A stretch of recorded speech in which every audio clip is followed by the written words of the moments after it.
poco sobre todo esto. El secreto de ellos fue, dice que estaban unánimes juntos, un solo sentir, un solo propósito, una unidad completa, sin disensiones, ni divisiones, ni rencillas, ni celos. Para que eso sucediera había una cosa que era necesaria además, que tuviesen en común el qué, doctrina, una misma creencia. Tener una misma creencia, una misma doctrina, es lo que hace que no haya tantas divisiones, porque automáticamente si hay distintas formas de creencia es cuando surgen los primeros problemas. Entonces, por eso entenderéis que el apóstol Pablo decía que hay que procurar la sana doctrina, porque hay doctrina que no es sana y esto causa división. Entonces, mirad si esto es importante a la hora de empezar a pensar cuáles son nuestras creencias. Si se puede permitir que haya entre el pueblo de Dios personas que están creyendo cosas que están fuera de lo que realmente es. Pero bien, vamos a seguir y ahora sí que entramos en el texto del versículo de memoria. Al que encubre sus pecados, o el que encubre sus pecados, ¿qué le pasará? No prosperará. Mas el que los confiesa y se aparta, alcanzará misericordia.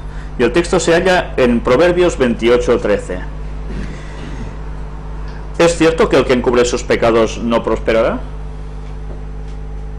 ¿No prosperará dónde? No prosperará ¿En este mundo? En el venidero. Porque en este mundo hay mucha gente que prospera. Aquí siempre está hablando del futuro, ¿no? De la tierra nueva, de la eternidad, claro. De la vida eterna. De la vida eterna. Es eso. Mas el que los confiesa y se aparta alcanzará misericordia. ¿Misericordia de quién? De los hombres. De Dios. Tendríamos que analizar el significado de la palabra misericordia. Pues hola. Te ha tocado. ¿Qué quiere decir misericordia? ¿Alguien ha buscado el significado de misericordia? Quiero y no sacrifico. Misericordia es recibir más de lo que mereces. Solo con esa definición, recibir más de lo que mereces. Solo con esa definición, creo que encontramos la lección de una manera diferente. Vale, Ya ves el concepto de dónde va el tema. Como pecadores merecemos la muerte y Él nos ofrece la vida eterna. O sea que es una palabra, hay unas definiciones en la Biblia, hay palabras que quizás las leemos y bueno, sabemos que más o menos quiere decir que bueno, que es bueno, que te da lo que necesitas y tal, pero te da más de lo que mereces. Esto nos lleva como cuestión gráfica a pensar en la típica película del que ha hecho lo malo y sale el otro con la espada y se lo va a eliminar o lo va a sacar del mapa y el otro, por favor, misericordia. Y claro, ¿qué se merece? Es la muerte, pero en cambio el otro le perdona la vida. Por tanto, le da la vida. Pues bien, es lo mismo que la palabra bíblica. Ese es el resultado de lo que nosotros nos merecemos, la muerte, como decía Monse, la muerte por el pecado. Pero en cambio Cristo nos da la vida. Y además nos la da, ¿de qué modo? Pero no nos la da de cualquier manera. No nos da una vida hasta que te toque morirte, ¿no? Sino que nos la da eterna. Y además, ¿a cambio de qué? De nada, porque es un don inmerecido que nos da gratuitamente por la gracia, por su gracia, porque a Él le place. Y porque murió por nosotros. O sea, además da su vida por nosotros. Esto nos tendría que hacer pensar y mucho, porque realmente cada vez que vamos a pecar, a veces deliberadamente, fuésemos conscientes de que Él va a dar su vida por nosotros en esos momentos, ¿lo haríamos o no lo haríamos? Pues es algo que debemos tener siempre presente. Pues aquí en la lección nos habla del arrepentimiento precisamente como un don de Dios. Y vamos a centrarnos precisamente en el episodio de Pentecostés. Antes hemos dicho que los discípulos, durante un tiempo, mientras Jesús estaba con ellos, disputaban por quién sería el mayor entre ellos. Y llega un momento en que Cristo es crucificado y ellos ¿cómo se encuentran? Desamparados, ¿no? Son 12 y más gente que seguía a Jesús, pero se encuentran desamparados, se encuentran además rotos, frustrados de sus expectativas. Pero pasa algo, y es que se reúnen en un lugar, y están reunidos en Pentecostés. ¿Por qué? ¿Porque iban a celebrar algo o por qué están reunidos allí? Estaban reunidos por miedo, creo. ¿Por miedo a qué o a quién? A los mismos A judíos. A que los persiguieran a ellos también, como A la muerte. Claro, tenían miedo de que los eliminaran, tenían temor a los judíos. Mirad que es curioso que no dice que tenían temor o miedo a los romanos, que fueron los que crucificaron directamente a Cristo, sino a los judíos. ¿Por qué? Pues porque sabían que los judíos, los fariseos y demás, habían incitado a los romanos para que crucificaran a Cristo. O sea, no tenían temor del verdugo, sino del que daba la orden al verdugo. ¿Y esto qué provocó en ellos? temor. Y que se juntaran todos. Escuché también para Oración. sentir un poco de... A ver, para buscar sentir a un poco Dios. de compañía unos con otros, los mismos que... Claro, juntarse personas que creen en lo mismo siempre alivia lo que sientes. Es una medida de fuerza también, ¿no? El sentir humano, no sé si os dais cuenta, y lo tenemos a veces gráficamente explicado en películas, pero en la historia sobre todo, cuando hay algunas personas que pertenecen a un cierto grupo de algo, sea de etnia o sea de creencia, automáticamente cuando hay un problema hacia ese grupo o hacia esa forma de ser o de haber nacido en algún lugar, automáticamente eso ¿qué implica? Que entre ellos hacen piña, se juntan. Es un sentimiento totalmente humano que en vez de afrontar las cosas cara a cara individualmente, buscamos formar parte de un conjunto. Esto en psicología parece ser que se estudia mucho, ¿no? El sentido de que las personas tenemos necesidad de grupo, como si estuviésemos creados así. Fijaos, ¿por qué a veces hay dos personas que entre ellos no se soportan, pero resulta de que son del mismo equipo de fútbol y cuando alguien les dice algo contra su equipo de fútbol se juntan y van a una contra el infeliz que les ha dicho algo? ¿Por qué? Porque hay ese sentir de que unidos podemos algo, estamos arropados. Se sienten más fuertes. La unión hace Claro. la fuerza, sí. Pues Es popular. esto es psicología humana, por tanto, esto también pasa en el sentido religioso. ¿Qué pasó con los judíos? ¿O qué pasó con los valdenses? Iba a decir los judíos en la Segunda Guerra Mundial, pero recordemos los valdenses. ¿No se reunían juntos los sábados en una cueva hasta que los pillaron a todos? Sí, sí. ¿Y por qué se reunían todos juntos sabiendo que se los podían matar a todos? Que es lo que efectivamente llegó a pasar. Pues porque tenían esa necesidad de estar unidos. Y resulta de que cuando están en Pentecostés, allí empiezan a jugar al parchís, a la oca, a los dados y se distraen. ¿Hacen eso? No, al contrario. Dice que estaban juntos orando, ¿no? O sea que se dejan de toda cosa liviana y banal y se centran en ¿qué? El poder de la oración. Pues mirad si era importante que ellos se diesen cuenta de su inutilidad en esos momentos y de que no eran nada ante un grupo mucho mayor que los podía matar en un momento, que eso provoca en ellos, junto con la pérdida de Cristo, el que verdaderamente noten que necesitan algo. Yo pienso que también esos eran momentos en los que ellos debían de estar haciendo como un recordatorio de todo lo que había acontecido desde que habían conocido a Jesús hasta que Jesús lo habían crucificado y todo eso. Y se empezaban a dar cuenta de algunas cosas. Y entre esas cosas estaba el que Jesús siempre les había estado enseñando de de que la unidad con él, la unidad con el Padre era indispensable para poder pasar todo aquello que tenía que pasar, y por tanto ellos también debían de seguir ese camino. Sí, sí, realmente fue así. Entonces, cuando ellos... ¿volvías de algo? Sí, de todas maneras, cuando Jesús asciende a los cielos, les dice que permanezcan en Jerusalén, solo en Jerusalén, y allí estaban todos, y había como 500 en ese entonces, ¿no? Aproximadamente, como 500 creyentes, y dice que estuvieran allí hasta que fueron bautizados por el Espíritu Santo dentro de no muchos días, les dice Jesús, Es decir, ellos tenían esa promesa ahí. Hay que permanecer juntos en Jerusalén hasta que llegue ese algo especial que Jesús nos ha prometido, ¿no?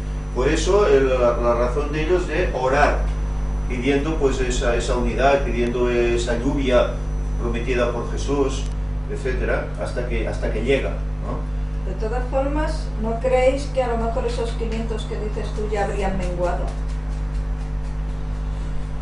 ¿No habrían algunos ya que ya se habrían echado atrás después de los últimos acontecimientos de Cristo crucificado y todo eso?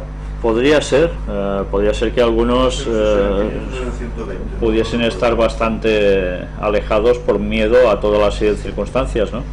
Pero sí que es cierto que al menos si nos centramos en el núcleo que estaba allí reunido en el aposento alto, estos sí que tuvieron muy claro que habían presenciado que Jesús había ascendido al cielo, y habían tenido muy claro las palabras, como ha dicho Josep ahora, que Jesús les transmitió de que estuvieran juntitos esperando algo, y ellos hicieron caso. Mirad si es importante, porque si ellos no hubiesen hecho caso de Jesús, de que estar todos juntitos, ¿hubiesen recibido el derramamiento del Espíritu Santo? No, porque hacía falta un nexo de comunión entre todos. La Iglesia, en verdad, debe ser eso, un nexo de comunión entre todos. Aunque ya sabemos que el diablo tonto no es, y haría algo para evitar que eso fuera así. Y fue cuando empezó a poner infiltrados dentro del cristianismo, de los primeros cristianos.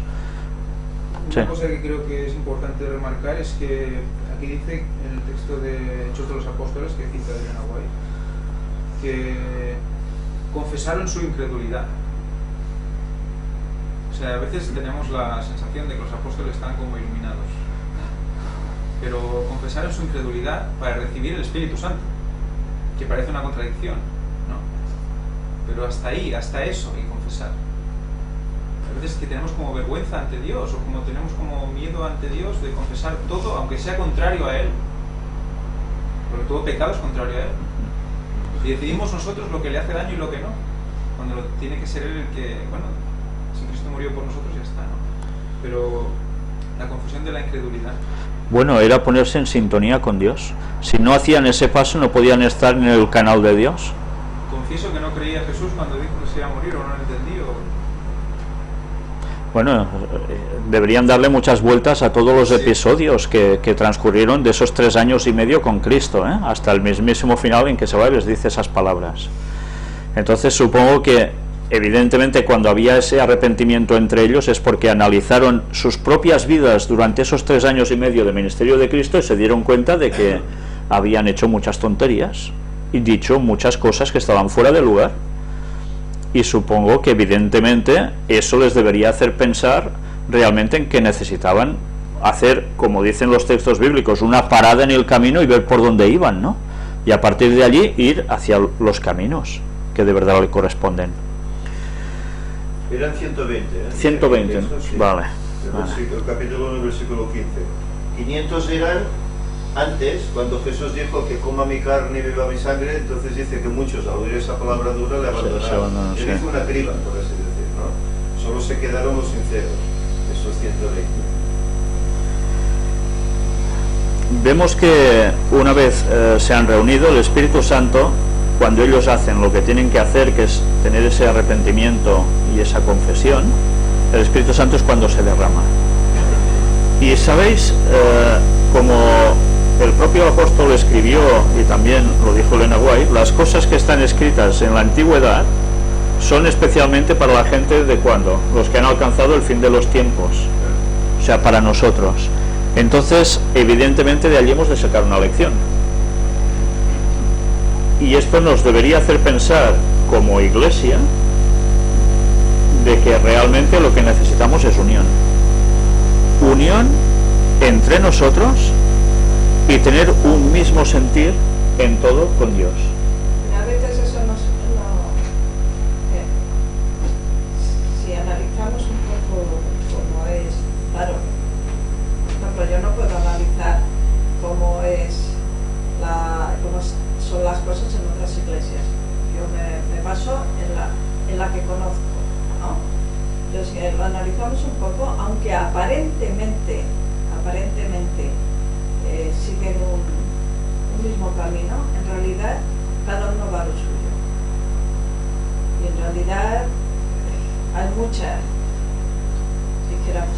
diferencias entre unos y otros, hay muchas cosas que se deberían de rectificar y que, como en el caso este del aposento alto, realmente vemos que es condición indispensable que, en primer lugar, cada uno se haga medite en su vida y vea qué cosas pueden obstaculizar, ¿no?, el que tú vayas a recibir el Espíritu Santo. Por tanto, debe haber un arrepentimiento, y debe haber una disposición a transformar todo aquello o a quitar todo aquello de tu vida que sea un lastre. Y hasta que no pase eso, y hasta que la gente no sea realmente uno, como dice Jesús, que todos sean uno como yo soy uno con el Padre, que todos vosotros seáis uno en mí, hasta que esto no pase no habrá este derramamiento del Espíritu Santo que tanto se ha predicado y que tanto se espera. Al igual como lo fue en la lluvia temprana que fue esa, será la lluvia tardía, hasta que no haya la unidad de los creyentes, todos al unísono, predicando el mismo evangelio, hasta que esto no llegue, no vendrá el Espíritu Santo. Y hace falta mucha tarea, porque como decimos, los hermanos en la iglesia no están unidos. Pero ahí yo creo que aquí hay una pregunta abajo del mismo domingo que dice: ¿por qué es tan difícil reconocer nuestros pecados y arrepentirnos de ellos? ¿Por qué es tan fácil permitir que Dios tome el verdadero arrepentimiento? Creo que el concepto de pecado entonces y el concepto de pecado de ahora, o sea, el concepto de pecado de ahora se ha como hasta transformado la manera de pecado, o sea, la cara del pecado. La base es el mismo, el fondo es el mismo, pero la sutileza con la que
antes era mi Dios contra tu Dios, ¿no? Tú tienes muchos dioses, yo tengo uno, ¿no? Casi siempre era el mismo problema. Sí, pero es que ahora es, yo tengo un Dios, tú no tienes, y el otro pues no reconoce ningún poder superior, o sí lo reconoce pero no lo dice, o simplemente está inmerso o dice todos son el mismo Dios. Bien, ¿vale? El tuyo es igual que el mío, son parte de... Bueno, eso es... Pero que yo creo que esto, que el arrepentimiento es hoy en día basado mucho en reconocer el verdadero pecado, por sutil que sea. Por eso tenemos que estar muy No atentos. puede haber arrepentimiento si no conoces. Claro, claro. Velad y orad, ostras, es en toda época. Y si está dirigido para el último tiempo, ¿qué nos toca hacer? Yo creo que es lo que estamos haciendo. Yo creo que el trabajo que se está haciendo aquí con el tema de las conferencias del gran engaño es identificar el pecado en todas sus formas del siglo XXI, del cual estamos hoy. Hoy es más problemático el pecado que antes, porque hoy, aquello que decíamos de las avenidas del alma, tenemos muchos lugares que somos atacados, la televisión, las revistas, el cine. Eso 2000 años atrás no existía. La gente era tentada por el lugar que estaban, por la gente que tenían a su lado, podían ser tentados por eso, pero no por la televisión ni el cine. Hasta las noticias, porque claro, es que todo lo que vemos, hoy es más grave el pecado, es más sutil, nos puede llegar por cualquier avenida que no Antes esperamos. todo era más simple. Claro. La gente tenía su vida centrada en un lugar, difícilmente iba de un lugar para otro, Yo que la ya se gente, hacía, ¿ves? pero no era lo Como habitual. decía Daniel, se moverán rápidamente de aquí para allá, ¿no? Y se nos difunden imágenes que bueno, que los antiguos jamás hubieran visto. sí, sí. ¿no? Sí, sí, sí. Y esas imágenes también pueden traspasar nuestro... Claro, Claro, sí, sí, sí, claro. sobre todo a nivel, yo qué sé, erótico, por ejemplo, esas sí. imágenes. Mira, ahora mismo Sobre todo este que sí, aspecto. que si esta macro fiesta que van a hacer en Barcelona sobre los gays, que bueno, que cada uno que sea lo que quiera ser, pero es que le están dando una publicidad tal continuamente que ya Porque eso es un acto de reconocimiento ante Sí. el mundo. O sea, ante el mundo, si eso lo haces público, eres mejor que tu vecino. Es mejor ese país, esa ciudad, es mejor que la de su vecino. que a lo porque bueno haces- dicen malo y a lo malo bueno, y al final ya hemos acabado así. Y ahí pasamos a la siguiente página.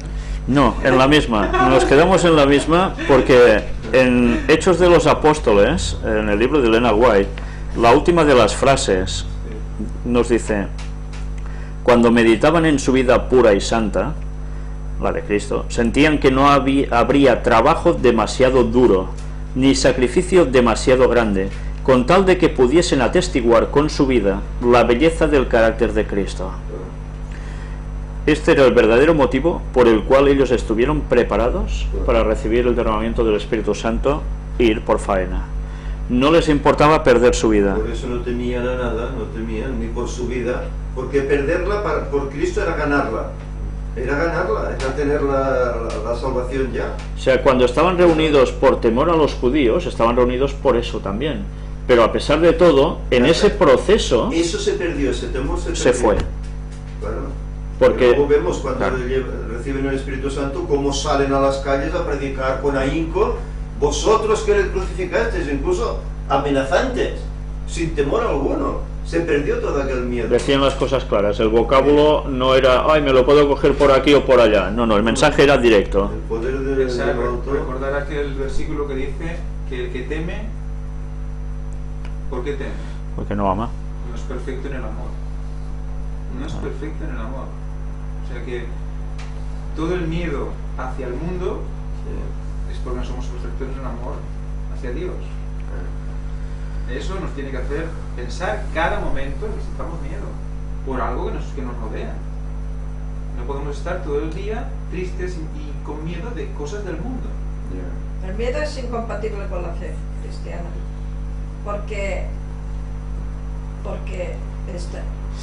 si tú estás teniendo miedo de lo que hay a tu alrededor, es como estar diciendo que no tienes fe.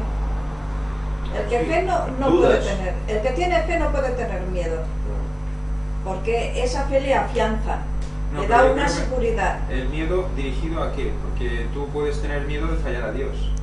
No, me refiero al miedo a eso Ya, que no, decías pero tú, quiere decir que Tú puedes cosas tener que miedo. pasan en el mundo. Exacto, ¿no? por ejemplo, ahora vivimos una crisis. Ostras, que mañana, ¿y qué comeré? ¿Y cómo me ganaré la vida? ¿Y cómo trabajaré? Pues no crees en el Señor, pues confía. Él te abrirá una puerta para que ganes tu sustento y sigas adelante.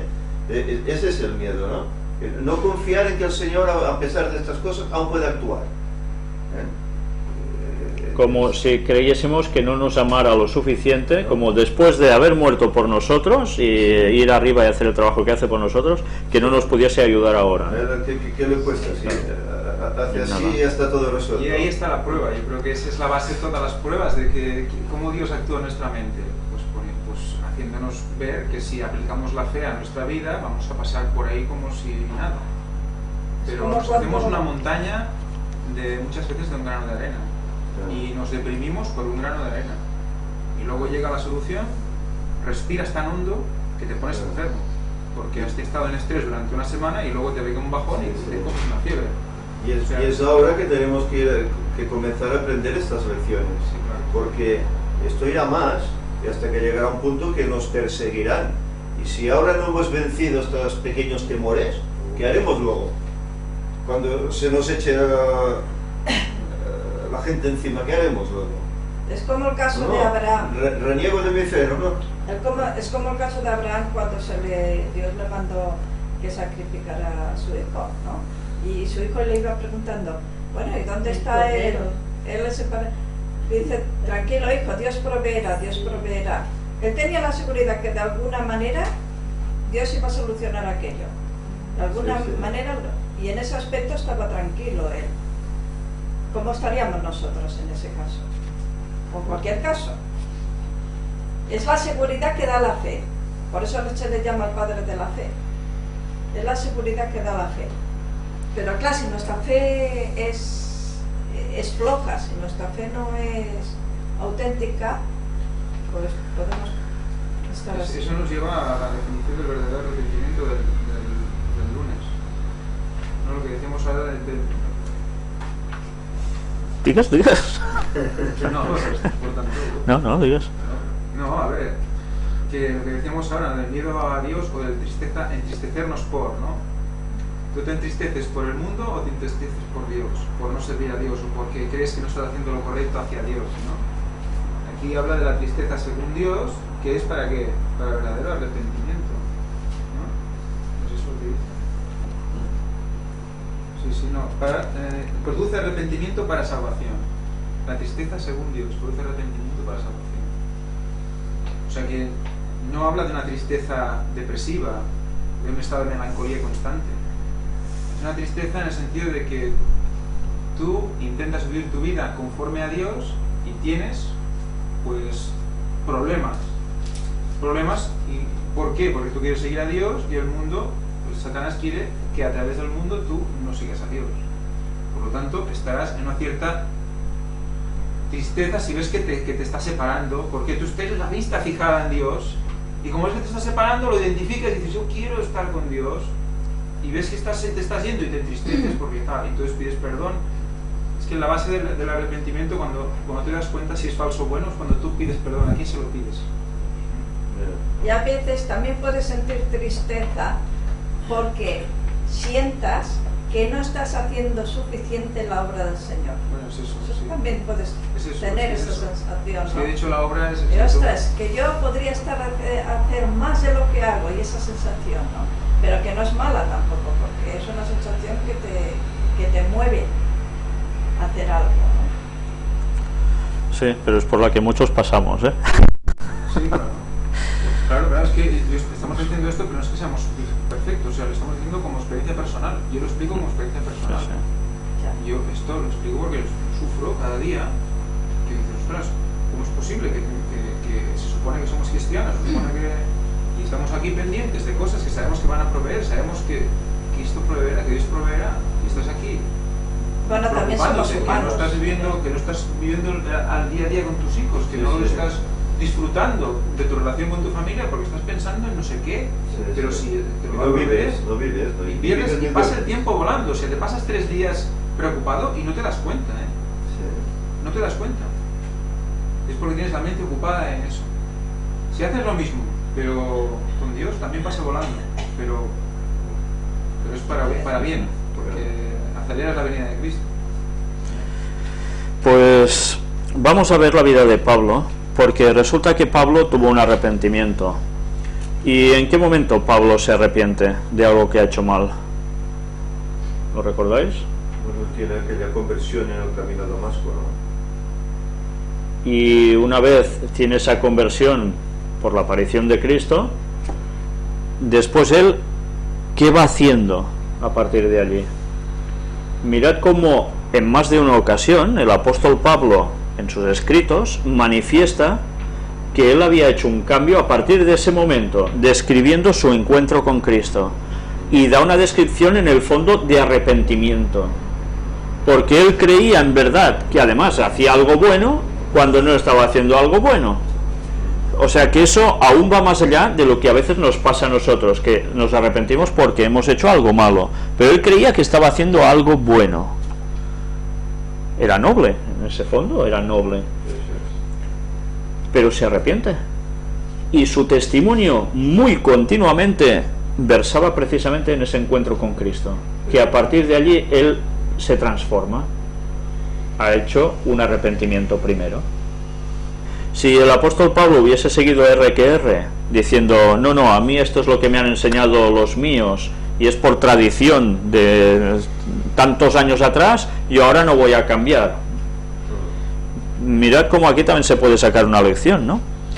Cuántas personas en este mundo que hacen cosas que además saben que no están bien, no como el apóstol Pablo, sino que hacen cosas que no están bien, y cuando llega el momento de que se les enfrenta con la verdad y se tienen que dar cuenta que deben cambiar, se cierran por banda y no quieren. Por eso muchos son los llamados y pocos los escogidos, porque la mayor parte de personas no quieren cambiar. Aunque estén mal en familia, estén mal en trabajo, estén mal en relaciones con quien sea, estén mal de cualquier modo, no quieren cambiar, ya les va bien el tipo de vida que llevan. Yo soy como soy, ¿no? Y ya Por está. eso Yo soy como soy y es tan importante te aguantas, ¿no? que la persona sea sincera. Esto no ¿no? es...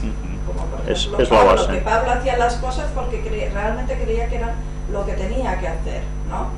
Pero cuando se le presentó que estaba equivocado, pues lo aceptó, y debía de ser difícil para él aceptar aquello, porque llevaba toda una vida así, pero lo aceptó, ¿no? Y ahí entra en juego la sinceridad, ¿no? Si una persona es sincera, lo aceptará. Si no es sincera, lo que tú dices, se cerrará en banda y seguirá su camino y hará como que no ha oído nada. Por eso Dios solo puede trabajar con los sinceros. No importa si son cultos o si son analfabetos, si son altos o bajos, morenos o verdes, por decir algo, es igual, solo con personas sinceras. Hayan hecho lo que hayan hecho. Sí, sí. Si no, mirad como David, que se registra en la Biblia, o Salomón, que hacen grandes barbaridades, a pesar de todo son sinceros y Dios puede trabajar con ellos hasta volverlos al camino. Y son hombres de Dios que profetizan además. Bueno, pues esto es una gran lección. Y ahora cojamos también la parte, hemos hablado de la gente de fuera cuando recibe un mensaje así y tiene que decidir cambiar o no. Pero hablemos de la gente de dentro del pueblo de Dios o del pretendido pueblo de Dios. Llega un momento en que conocen que hay una verdad, un mensaje distintivo final que hay que dar al mundo.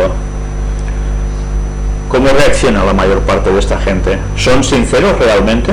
¿O también hacen el mismo proceder de conformarse con la vida que llevan, de ir haciendo, ir pasando sábados y no hacer y tomar la postura que hay que hacer para que el Evangelio llegue a todo el mundo y puedan ser salvos? Es que yo pienso que las personas, porque hay personas que nos hemos encontrado, cada cual tiene su forma de justificarse, y para mí todas son válidas de la misma manera, porque, por ejemplo, podemos encontrar una persona que diga, no, si yo esto lo veo que es así, pero claro, es que yo, ¿no?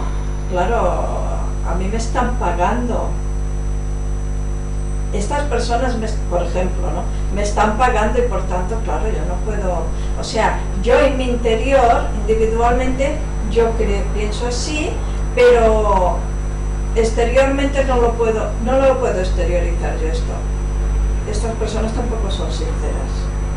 No son sinceras, porque se están autojustificando. Están autojustificando una cosa que me estás diciendo que tú eso crees que es así, pero que lo vas a sacrificar por otras cosas. Sea la cosa que sea, es igual. Para Dios es igual sea Aún la es cosa peor. que sea. El caso es que lo Claro. sacrificas. Sí. Sacrificas la verdad por otras cosas. Me es peor, Pedro habla de eso, que si tú has conocido y has sido, incluso has sido beneficiado por ese conocimiento y has disfrutado del estado de gracia que es conocer la verdad y luego la niegas, la tiras a la basura, es peor el castigo, es peor el fin de esa persona en el último tiempo. Y luego además pasa que el teórico cristiano, cuando conoce este tipo de mensaje, para aceptarlo es una cosa, pero para no aceptarlo puede tener muchas teclas donde excusarse. Os digo esto porque precisamente esta semana una persona que se bautizó hace relativamente poco en Córdoba me escribió de que fue a Entrepeñas, en Guadalajara, un lugar donde la iglesia tiene un entorno, donde hace actividades, y no sé a qué tipo de charlas fue allí, pero dice que todo iba muy bien, era todo muy majo, hasta que alguien le preguntó, sorprendidos evidentemente, porque ya sabéis que no es normal que un autóctono español sea adventista, tanto si es catalán como si es vasco, como si es gallego, como si es andaluz o donde sea. No es normal actualmente, no es lo que acuerdo. Entonces uno de los dirigentes de allí le preguntó, ¿y tú cómo has conocido el adventismo? Y entonces fue cuando le citó mi nombre. A partir de allí dice que todo cambió drásticamente. Empezaron a decir de todo, y además, para rechazar el mensaje, porque saben más o menos algo del mensaje, no van contra el mensaje directamente, porque no tienen facultad de argumentos, sino que van contra el desgraciado infeliz que lleva el mensaje, que a su vez, gracias a Dios, es feliz por poderlo dar. Y le empezaron a decir de que Víctor Salesianes, si ese predica contra esas cosas, contra la masonería y demás, o sea, ya veis, no tienen ese concepto, no va a haber nada más, porque él resulta de que su mujer se fue con un Illuminati, y a raíz de eso, pues, yo hablo contra todo esto, resentidos y como dolido. Claro, cuando una persona no conoce mi vida anterior, pues no sabe que yo desde que conocí a un masón que era mi jefe, un caballero Rosacruz con 18 años, yo empecé a saber cosas de la masonería, a cuajarlo con los escritos de Menaguay, más Apocalipsis 18, y darme cuenta de que eso era vital en el último tiempo, y Dios me puso una persona para empezar a conocer estas cosas. Y a partir de allí, ya con 18, 19 años, empecé a hablar de estas cosas. Yo me quedé sin esposa porque se fue con el otro cuando yo tenía 40 años. Justo el día que hice 40 años se fue. Entonces, evidentemente, no se puede decir que yo hablaba con resentimiento, porque la que era mi esposa en esos momentos, mi exmujer, también hablaba conmigo y hacia los demás de lo mismo, a mi lado. Participaba de esto. Por tanto, ya veis, primer argumento absurdo, pero que alguien ha difundido, y conozco a alguno que lo ha difundido, y la gente ha preferido creer eso que no aceptar el mensaje. Y bueno, siempre hay que buscar excusas, siempre. Luego, ¿qué dicen? No, es que este predica contra la iglesia, porque está resentido porque lo echaron. Y dices, bueno, es que este señor tampoco ha oído las grabaciones que hay de cuando daba cultos y yo estaba dentro de la iglesia desde toda la vida, que ya decía ciertas cosas. Entonces, ¿qué quiere decir? Que prefieren creer una mentira que a la verdad, para tener una excusa, rechazar el mensaje. No digo esto para que me tengáis pena o compasión, sino porque sencillamente el que da el mensaje es el que va a recibir las tortas, eso está claro. Y es la excusa para rechazar ese mensaje. Esto es una falta de sinceridad y de honestidad por parte de las personas que critican. Porque antes de criticar, dice, ve y ponte a paz con tu hermano. Es decir, que lo suyo sería que se pusieran en contacto directamente contigo, oye hermano, yo he oído de ti esto es verdad. Solo ha habido dos personas que lo han hecho por esto. saber las cosas, pero no es que me han dicho que el hermano tal, me lo creo. Otra cosa Pero que han esto no es sincero, dicho no es cristiano, no es es honesto. que eres un antitrinitario. Ah, sí, Y también. eso yo a un pastor se lo dije, digo, están diciendo por ahí que es un antitrinitario, digo, y eso es falso, totalmente falso. Sí, sí. Y también se ha extendido por todos. Esto demuestra que la fe de muchos está bajo cero. Bueno, porque no interesa, porque saben que si aceptan este mensaje, ellos tienen que cambiar su vida, tienen que orientar el mensaje al fuera de otro modo, y eso sabe que les puede llevar problemas dentro y fuera de la iglesia, por tanto no quieren. Pues bueno, es normal, lo han hecho conmigo, pero esto lo van a hacer con cualquiera de vosotros que digáis estas cosas.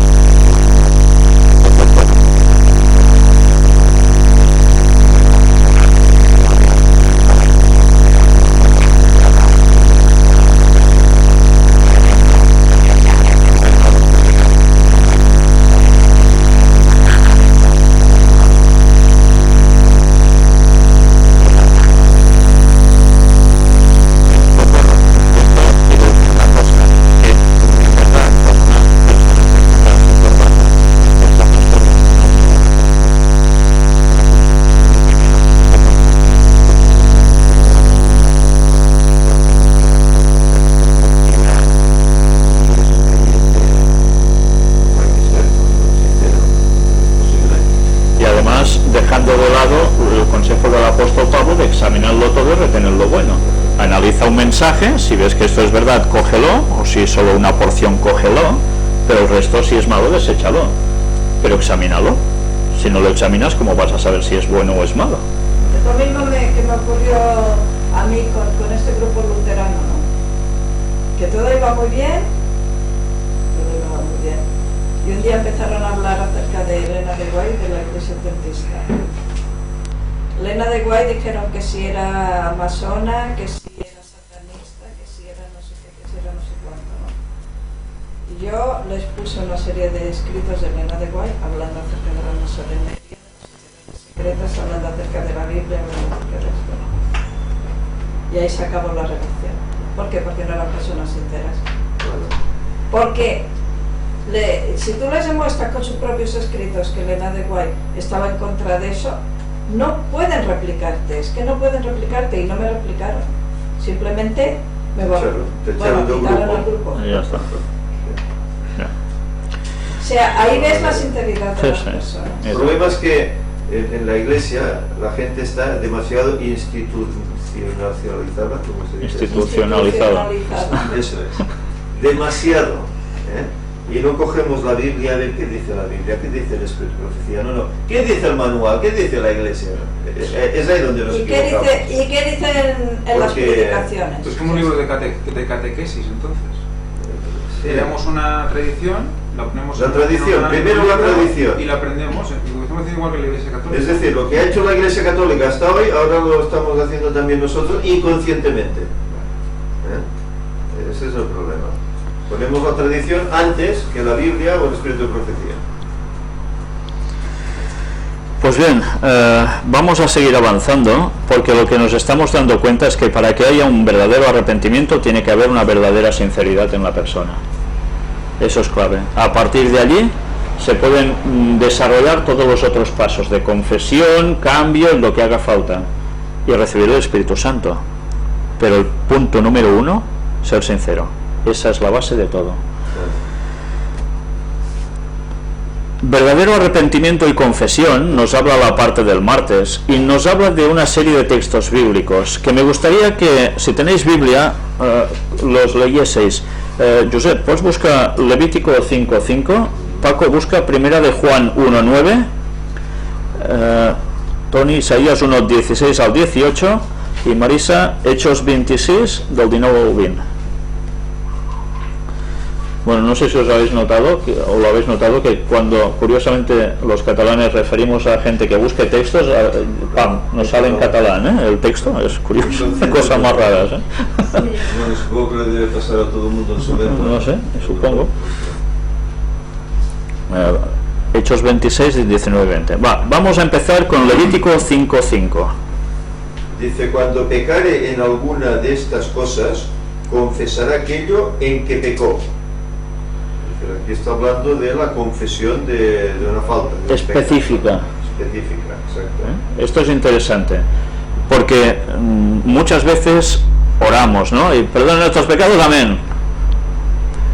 Perdona nuestros pecados, amén. Resulta de que hay alguno que es un pecado que tú puedes ser muy consciente de que allí lo has pifiado bien. Entonces, sobre ese debemos pedir perdón en concreto, porque además si tenemos conciencia, ese pecado nos estará aquí, bla, bla, bla, bla, hasta que no te pones en sintonía, eso no va a parar. O al menos que ya digas, es que no quiero saber nada afuera, ¿no? Y rechazamos al Espíritu Santo. Porque además también puede ser algún pecado que tú has hecho daño a una persona específica con ese pecado. Y también entonces es conveniente que tú pidas perdón a esa persona también, antes de pedir perdón a Dios. Claro. Como en la Santa Cena, ¿no? Hay que ir primero a la persona y después a Dios. Bueno, para Pues que bien. sea realmente un arrepentimiento Sí, sí. sincero, sí. Primero de Juan 1:9. Si confesamos nuestros pecados, Dios es fiel y justo para perdonar nuestros pecados y limpiarnos de todo mal. Mirad cómo esto es algo que a veces no siempre tenemos presente. Nosotros somos los últimos en perdonarnos a nosotros mismos. ¿Puedes volver a leer el texto? Y a veces no nos perdonamos. Si confesamos nuestros pecados, Dios es fiel y justo para perdonarnos nuestros pecados y limpiarnos de todo mal. ¿Cuántas veces la hemos pifiado, pedimos perdón a Dios y aún que no te puede perdonar, no te puede perdonar, si lo has hecho tonto, lo has hecho, ¿cómo te va a perdonar? Y esos pensamientos a veces vienen a la cabeza. Satanás es especialista en eso, en torturarnos para que digamos, bueno, pues nada, paso ya de todo y sigo otra vida. Bueno, pues hemos de aprender a reconocer que verdaderamente Dios nos puede perdonar todo, pero que evidentemente hemos de intentar procurar estar con Él para que no volvamos a caer. Isaías 1 del 16 al 18. Lavaos y limpiaos, quitad la iniquidad de vuestras obras de delante de mis ojos, dejad de hacer lo malo, aprended a hacer el bien, buscad el derecho, socorred al agraviado, haced justicia al huérfano, amparad a la viuda, venid luego, dice Jehová, y estemos a cuenta, aunque vuestros pecados sean como la grana, como la nieve serán emblanquecidos, aunque sean rojos como el carmesí, vendrán a ser como blanca lana. ¿Os habéis dado cuenta que en estos tres textos prácticamente se mezcla el asunto del arrepentimiento con además el hacer algo por los demás? Volver hacia los demás, sí, sí. O sea, ¿tú cómo demuestras que amas si no es ayudando a los desamparados? ¿Cómo se demuestra ese amor? ¿Solo porque lo dices? Con el amor acción. te tiene que mover a una acción. Claro, ahí está. Entonces mirad, sí es importante de que el cristiano tiene que estar en sintonía con Dios en el asunto de confesión, pero tiene que a su vez hacer algo por los demás. No se puede quedar quieto. Si no, en verdad es un cristiano muerto. Hechos 26, 19 y 20. Pablo obedece a la visión, por lo cual, oh rey de Agripa, no fui rebelde a la visión celestial, sino que anuncié primeramente a los que están en Damasco y Jerusalén y por toda la tierra de Judea y a los gentiles que se arrepintiesen y se convirtiesen a Dios, haciendo obras dignas de arrepentimiento. ¿Y esto quién lo dice? El apóstol Pablo, ¿no? Mirad cómo primero se arrepiente él, hace los cambios pertinentes en su vida y ¿qué empieza a hacer? Obras dignas de arrepentimiento. Y eso hace que los demás también. Claro. Convencer a los otros de que tienen que cambiar también. Él ha hecho un cambio y lo denota hacia los demás y lo va diciendo, yo he cambiado, yo he cambiado. Pero no además, solo lo dice, no se queda solo en decirlo. ahí está, lo demuestra. Pero mirad cómo incluso hasta él, que era, bueno, un líder de líderes del cristianismo, la gente tiene dudas sobre él, los propios cristianos. Sí. ¿Y qué tenía que hacer continuamente él? Recordar su encuentro con Jesús y decir que él había cambiado. Porque aún le tenían miedo, había arrastrado a las mujeres por los cabellos, ¿no? Para llevarlas a que lo sacrificaran. O sea, realmente, evidentemente una persona, si tú sabes que has tenido al lado un, digamos, homicida así, qué miedo de que resulta de que haga ver que se ha transformado y luego nos delate aquí y no quedemos ni uno. Entonces, claro, por eso él tenía tanta necesidad de continuamente decir lo mismo. Y estaba muy presionado, creo, tenía que estar siempre rozando la perfección, porque cualquier síntoma, cualquier muestra de que no, cualquier error en su comportamiento que denotara que no ha cambiado del todo como humano, podría haberlo tenido. Yo creo que pues podía hacer que la gente se girara a la mínima. O sea, eso nos tiene que hacer pensar a nosotros también. Eso me recuerda... Que son los pequeños detalles, las pequeñas cositas, que si tú esa cosita la haces, el otro la va a ver y va a decir, pero esa pequeña cosita que dijo que no hacía, resulta que la hace. Entonces, a mí que me vienes a decir, me vienes a explicar. Eso me recuerda al caso de Carlos, este chico que vino, ¿no? Que bueno, que estaba metido en cosas y luego a raíz de conocer el Evangelio lo dejó, ¿no? Pues cuando fue allá a la iglesia, me acuerdo que alguien dijo, sí, hombre, dice, bueno, dice, esperemos que realmente sea así, que lo haya dejado. O sea, había una cierta duda, ¿no? Había una cierta duda de que realmente fuera una conversión genuina, ¿no? Y esto es lo que puede pasar. A Pablo le pasó y lo puede pasar a muchos. Sobre todo cuando se bautizó, pero bueno, ahora no nos dejes mal, ¿eh?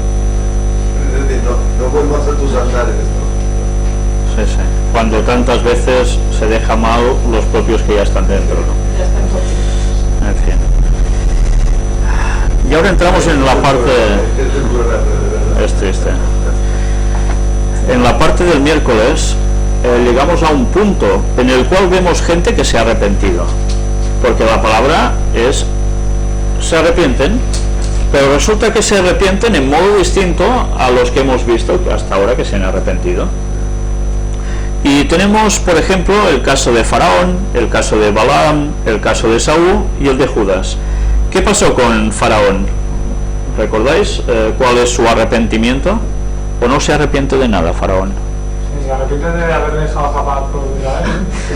Eso se arrepiente. Eso sí que se arrepiente. Ese fue el verdadero arrepentimiento que tuvo, ¿eh? Los otros no contaban en verdad, ¿eh? No se convirtió, a pesar de ver todas las maravillas que Dios hace en el país, es decir, caray, Dios es Dios. Pues, se había forzado a dejar al pueblo, pues no. pero más que nada no era un verdadero arrepentimiento como se ve luego, sino que es por las cosas que le estaban sucediendo. No, pero fíjate que dice, bendecidme también a mí. Sí, el ego, ¿no? Bendecid tú, bendíceme a mí. Hazlo tú. Yo no, hazlo tú. Tú ora a tu Dios para que me bendiga y yo esté bien. Sí. O sea, en vez de tú mismo confesarte y decir, no, es que eso... Sí. Pero eso nos reímos ahora, pero ¿cuántos de nosotros? Bueno, pues, ostras, en vez de, antes de orar tú ya le pides a otro que ore por ti. A veces somos faraones. Sí.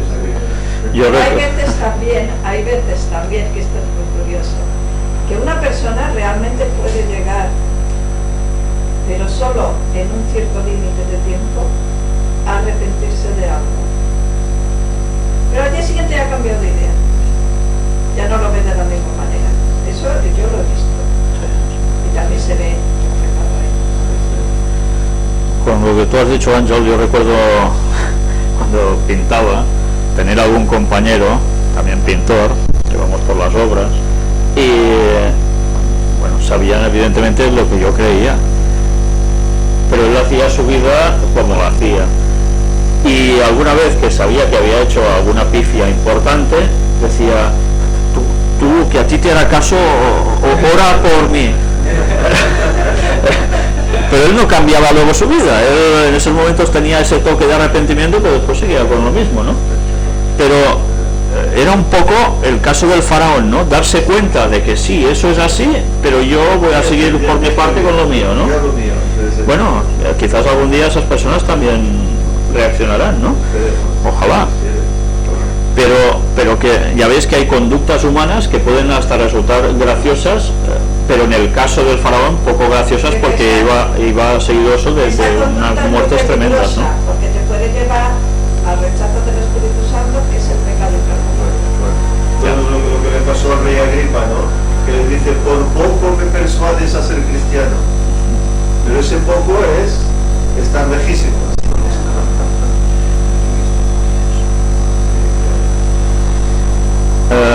Bien, vamos a analizar otro caso.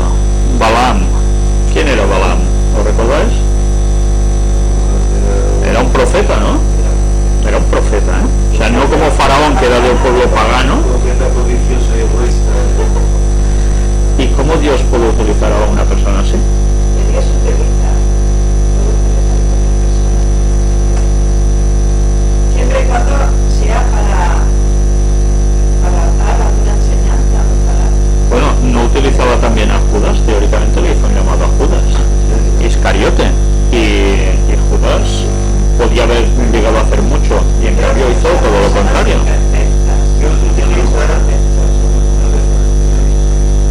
Dios utiliza porque busca que la persona pues cambie, Quererla matar. se arrepienta. Ajá. Por eso Dios utiliza hasta el último recurso, Sí, sí. el último momento. Bueno, quizás también es que Balaam no siempre andó mal. Hombre, era un profeta de Dios. Claro. Era profeta, lo que pasa es que tenía su carácter y tenía sus egoísmos, Sus envidias, tendencias, sus claro, tendencias. y si no las vencía con la ayuda de Dios, pues eso iba a predominar sobre él. Y Balaam tuvo que ir a bendecir al pueblo de Dios o a maldecir.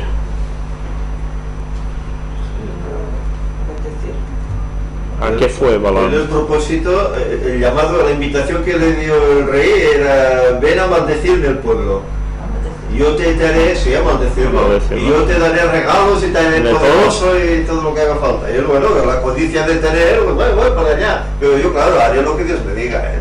Pero yo, tú dame, que yo voy a... Sí, sí. Mirad hasta qué punto la codicia podía con él, Sí, sí. que ahí la famosa etapa de su vida, cuando va montado encima de su asno, del burro, y ¿recordáis qué le pasa? Es la única vez después de la serpiente en el Edén que un animal habla. ¿Recordáis este episodio en la Biblia? Es un episodio súper curioso. Sí, sí, es interesante. Sí.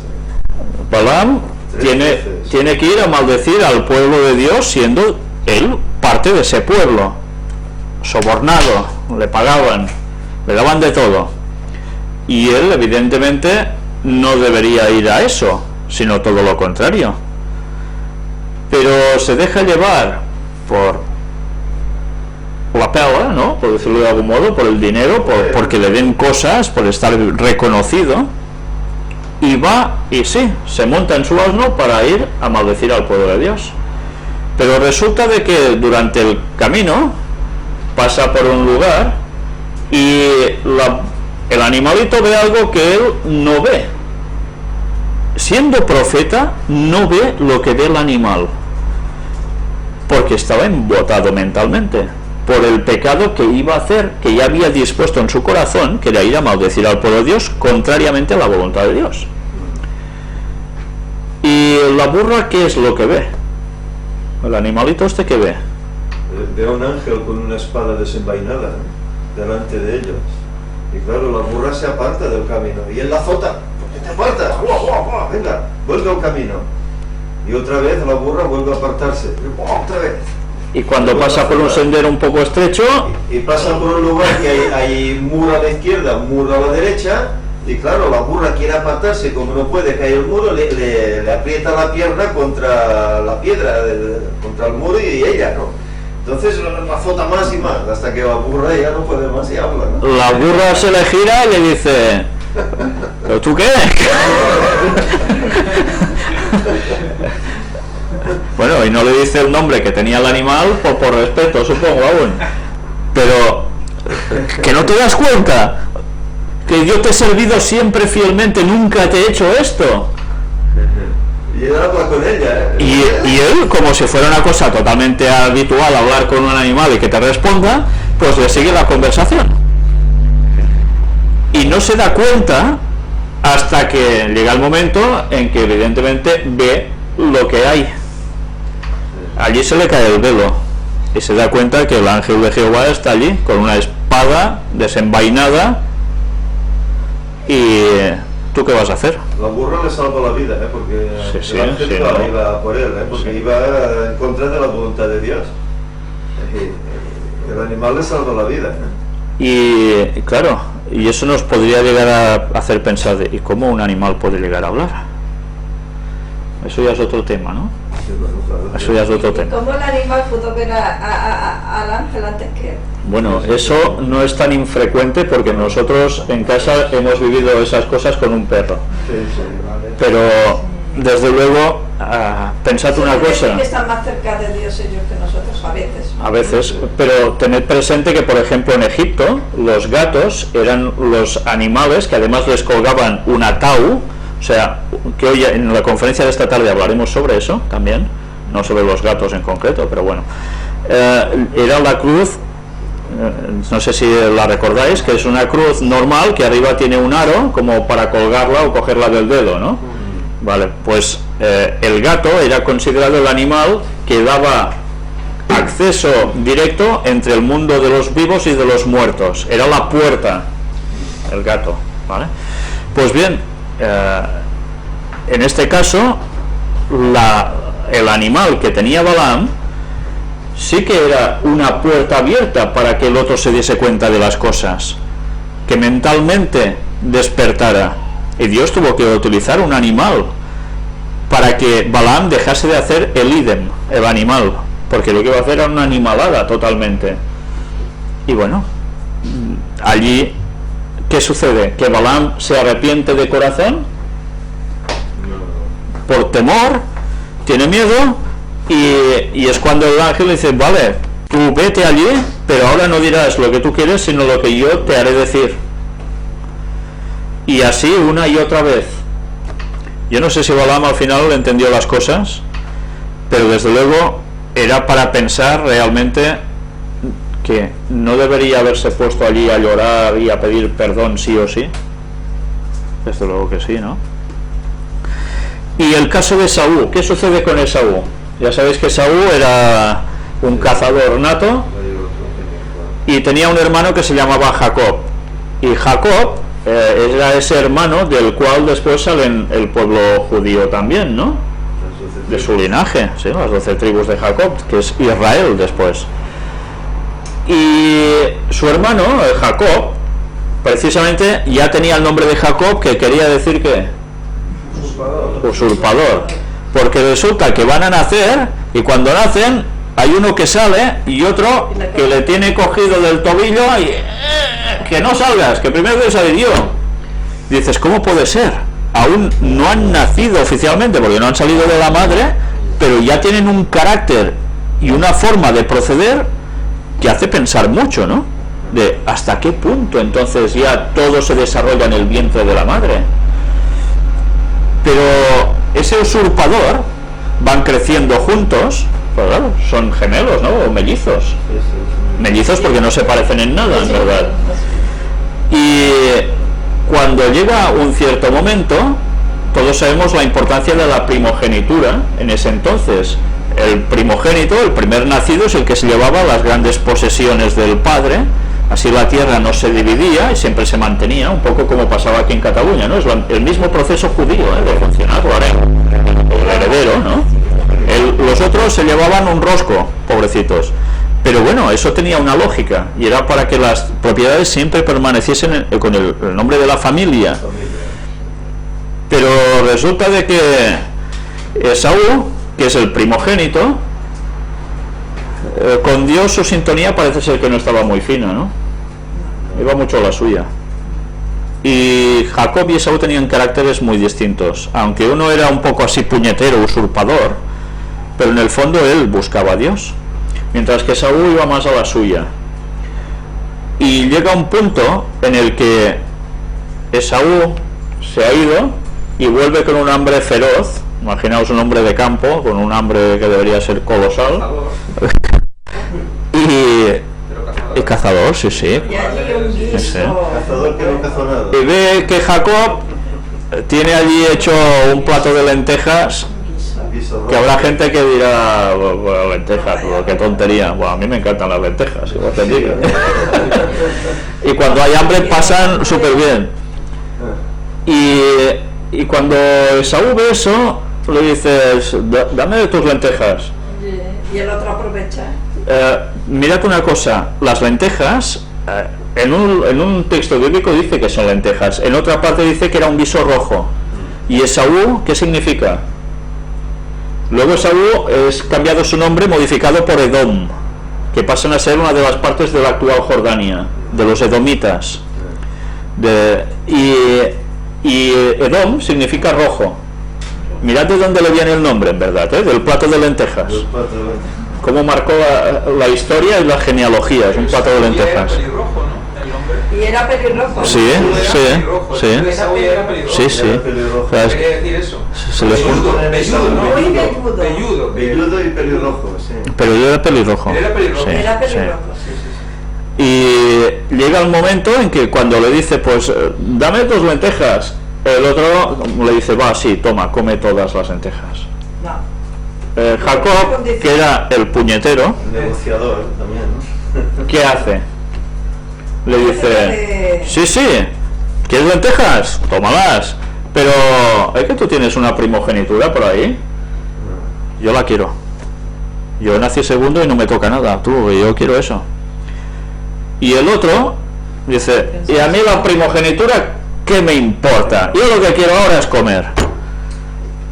O sea, que, ¿sabéis? La primogenitura no era solo el tener una herencia, sino que quería decir una bendición por parte del padre que provenía de Dios espiritual, y más con su padre que era un profeta. Entonces, Y cabeza Sacrifica. serías cabeza de la Claro. familia. Sacrifica lo eterno por lo Sí. temporal. de él tenía que venir el Mesías. O sea, es que mirad, lo que despreció Esaú era que de él pudiese llegar a surgir el Cristo.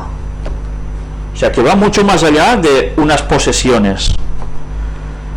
Y bueno, ya sabéis luego todo el engaño que hay, toda la trama, como después terminan muy mal y después se tienen que volver a reencontrar con Betel, el famoso Betel del cual hemos hablado en las conferencias, esa escalera que une el cielo con la tierra, etcétera, ¿no? Y Esaú se arrepintió de corazón de haber hecho esta pifia. No. Bueno, luego se arrepintió, una vez estuvo harto ya ya no tenía hambre, supongo que diría, ¿pero qué he hecho? A tal punto que ¿qué decide hacer con su hermano? ¿Darle las gracias por las lentejas y ya está? ¿O cargárselo? Sí, sí, lo quiere matar. En cuanto su padre muera, quiere matarlo. Y- Pasa después de que Después. le usurpe, ¿no? En De que le dé la bendición al padre. Claro, sí. porque la cosa se va complicando cada vez más. Luego la madre pone su baza también Sí, sí. para meterlo delante de cuando el padre le dice hazme un Guisado. de sacaparla mejor Ah. y me lo presentas, y el otro pues incluso pone brazos, pelos de cabra era en el brazo, Sí, haciéndose A ver, pasar por él. porque- Se presenta al padre y el padre lo toca y dice, tu voz no es, seguro que sí, sí. Le toca, además con ropa de él para que oliera igual. La madre sabía que Jacob era el más indicado para recibir esa bendición. La madre lo sabía porque conocía los caracteres de los dos. Y quiso como una manera de ayudar a que esto fuera así, como siempre pasa. Como Sara con Abraham. Bueno, sí, como Sara con Igual. Lo que Sara. hacemos Igual. nosotros, Sí, sí. intentando ayudar a Dios, lo que hacemos es liarla, ¿no? Y una vez más, como las mujeres dicen algo al hombre, el hombre como burro, pan. ¿Eh? Siempre se ha funcionado así en la Bueno, y historia. miras todos los Sí. patriarcas, toda mi esclava, todos. Toda mi esclava Claro. tiene un hijo con ella. Toda mi esclava tiene los tres. Sí, Y luego, ¿por qué miras a mi esclava? ¿Por qué que se mira que me...? Claro, y son actitudes que parecen una tontería. Dirá, esto es machismo. No, no, es que esto proviene de la tontería que ya pasó en el Edén. Y a partir de allí ha quedado condicionado la mente de la mujer y la mente del hombre. sí, sí. La mujer va a ser más manipuladora y el hombre más calzonazos. Por una mujer hará lo que sea. Y así es como durante la historia de 6.000 años ha pasado. Hay excepciones, evidentemente, pero hay un cierto modo de proceder que nos viene precisamente del Edén. Y eso deberíamos tenerlo presente porque también Elena White nos hace mención de todo esto. Que por tanto luchemos contra estas tendencias que tenemos los hombres por un lado y las mujeres por el otro. Por eso los hombres estos musulmanes pues quieren atar a la mujer bien atada y ponerle esos burkas y esas cosas Sometido. para que Para que no les para tenerlos dominados Tenerla dominada. y que no manden. Y vamos al episodio más conocido quizás por todos, que es el de Judas, el traidor, ¿no? Iscariote. Y Judas más o menos hace lo mismo que Pedro, por decirlo de algún modo, traiciona a Jesús. Él, uno, deja que haya un juicio y todo, no se pone por en medio, sino que niega a su Señor 3 veces. Y en cambio Judas, ¿qué hace? Es el que propicia para que todo esto suceda. ¿Y qué hace Judas? Se arrepiente de corazón cuando va a los que le han dado el dinero, esas 30 monedas de plata, las arroja allí delante de ellos, haced con ellas lo que queráis, ¿no? Y va y le pide perdón a Jesús. Ahí se ahorca. Se ahorca. No le pide perdón. Va y se ahorca. Es que ya en toda su actitud ya se ve que no... Tiene una cierta actitud Cuando de arrepentimiento arroja las monedas de porque esa manera, se nota devuelve que las monedas, su carácter pero no es- acaba de completar ese proceso del verdadero arrepentimiento. Entonces Judas termina fatal. Pedro, que es un caso relativamente comparativo, termina muy bien. Porque Se arrepiente de verdad. quizás Judas piensa que su pecado ha sido tan grande que Dios no se lo va a perdonar, como muchas veces nos pasa a nosotros, o nos puede Perdió ocurrir. la fe, entonces. El que nosotros ponemos por encima, nos ponemos por encima de Dios y decidimos si una cosa realmente es perdonable o no es perdonable por Dios. Eso no lo tenemos que hacer nunca. No, es que Si Dios no- dice que borra los pecados y que nunca se acuerda, Es que lo eso. hace. Y eso es lo que tenemos que tener Pero el en cuenta. problema de Judas es que nunca tuvo la fe, nunca. Él solo estaba en el grupo por el dinero, porque llevaba la bolsa del grupo. Y dice, según el texto, que sustraía cuando le venía bien dinero para sus No, y la diferencia es que Pedro, después de haberla cagado igualmente, ¿no? Se arrepintió. Se arrepienten igual, ¿no? Pero Pedro Sí, dice, pero- pues mira, ahora sigo predicando porque estoy arrepentido. En cambio, Y Judas, en dice- vez de volver, lo que hace es ahorcarse, quitarse la vida y ya está. Nunca había Judas tenido no esa busca a fe. Dios en su arrepentimiento. Nunca había tenido esa fe. Él iba solo por las 4 perras que tenían en Pero la es bolsa. igual, Josep. Era nada. Pero es para igual. él eso era... Él pensaba que Jesús sería rey y que él podía ser el administrador. Pero los demás y también podría, pensaban pues lo con el mismo. dinero hacer, vete a saber, ¿no? Los demás también pensaban lo mismo y también estaban muchas veces con el interés, Sí. porque por eso discutían, que si yo seré, que dicen si yo estaré a la diestra, que el otro discutían por eso también. Pero Judas era consciente de su potencial. Judas se reconocía a sí mismo que él era el más válido. Y de hecho Elena White también lo cita, ¿no? Sí, Que tenía, Judas era claro, el mejor de todos, el que tenía más capacidades. Más inteligente. Pero en cambio, el corazón es el que lo tenía más mal de todos. O sea, ¿esto qué quiere decir? Que podemos llegar a tener muchos talentos que Dios nos ha dado, pero que si no los utilizamos por donde tienen que ir, puede ser que eso sea tu propia perdición. Porque quien más tiene en capacidades, en talentos, ¿qué dice la parábola? Más se le exige, ¿no? Sí, sí, sí. Claro. Hay que multiplicarlos. Y da fruto. Sí, sí. Entonces, Judas es el claro ejemplo que nos deja con una claridad enorme la situación actual de este mundo. En el próximo día que tratemos en la conferencia del Gran Engaño las noticias de actualidad, vamos a pasar en una estadística de suicidios, una bastante auténtica, no solo medios que van saliendo oficiales, porque se está tapando mucho suicidio, y veréis que está subiendo una barbaridad. Dice que tiene que ver mucho, evidentemente, con la crisis. Pero ¿por qué hay tanto suicidio? Bueno, la gente está mal, ¿no? Está mal. ¿Y el suicidio en el fondo qué es? Un no acercamiento a Dios. No confiar en que Dios te puede ayudar y puede cambiar todo por ti. Y automáticamente la gente se desespera si no tiene eso, se ofusca. O también un desconocimiento, ¿no? De que Él está ahí. Claro, pero todos y también tenemos... tiene parte de culpa de eso, Claro. Hay gente que no conoce el Evangelio y procede como procede, ¿no? Porque nosotros no se lo hemos dado. Porque no También hemos llegado. Es una forma de evitación de los conflictos. En vez de afrontar un conflicto que tú tengas, Es una cobardía. intentas evitarlo y de esa manera dices, ya no sentiré nada, ya no pensaré nada, ya no tendré que hacer ningún cambio, ya no tendré que buscar ninguna solución. Es una cobardía, pero que hay que ser muy valiente para aplicarla, El diablo también tiene que ver ahí. Sí, por supuesto, llega un momento en que el cerebro ya se colapsa y quien manda sobre ese cerebro ya sabéis quién es, evidentemente no es Dios.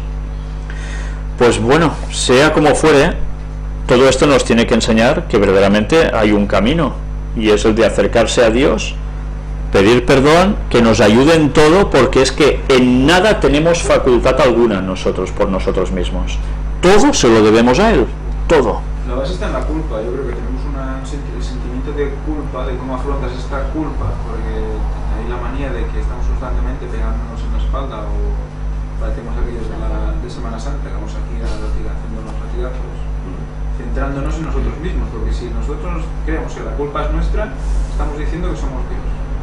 No somos capaces de cambiarlo todo. O sea, solo con ese sentimiento de culpa, de melancolía, estamos igualándonos con Dios. Nosotros no podemos ni ejecutar venganza ni nada de nada. Tenemos que ir con esa culpa de ponerla ¿dónde? En la cruz de Cristo, decir allí, mira, yo sé que tú ya has muerto por mí y por lo tanto es fácil que yo peque. Y si nos vamos a ir a espirar hacia dentro de nosotros, mirándonos el ombligo constantemente, muchas de las técnicas psicológicas para evitar que algunos se suiciden es eso, es relativizarlo todo, ¿no? Pero ¿qué pasa? Que se quedan cortos, se quedan a medias, porque eso te puede estabilizar en un momento dado, ¿vale? Relativizando todo lo que te pasa, pero tienes que dar un paso más, si no, vuelves a caer otra vez, si no acabas de cambiar el concepto de a quién debes dirigirte. Si te quedas solamente en la mitad del camino, recorres la mitad del camino, que es el sentir que has hecho algo mal, y no vas más allá, que es el de pedir el perdón a Dios y realmente creer que una vez has pedido perdón a Dios, ese pecado va a ser borrado. Si no vas hasta ese punto, puede ocurrir eso, lo ocurrió a Judas. Simplemente él pensó, caray, ¿qué he hecho? Pero se quedó ahí.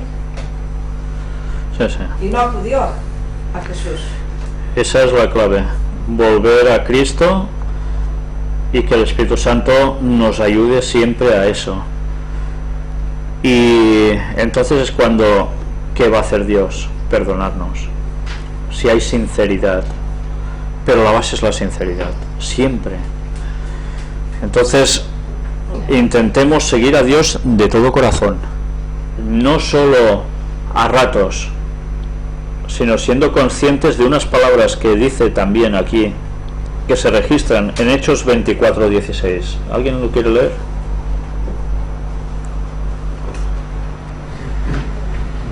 Hechos capítulo 24, versículo 16. Sí, Pablo insta a Agripa a que crea. Diciendo él estas cosas en su defensa, manifiesto. ¿Es Hechos 24:16? No. No, no. Por eso procuro tener siempre una conciencia sin ofensa ante Dios y ante los hombres. Este texto nos tiene que hacer pensar mucho. Conciencia limpia, que Dios es lo- Una conciencia limpia ante Dios y ante los hombres. Porque por mucho que digan los demás, si tú sabes que tienes la conciencia tranquila, eso es lo que te debe de primar. Lo que hace que muchas personas estén mal en su vida, consigo mismos, es precisamente el no tener eso. Una conciencia limpia ante Dios y ante los hombres. Porque saben que hay cosas que están haciendo mal. Y eso a su vez, ¿qué provoca? Enfermedades. Claro.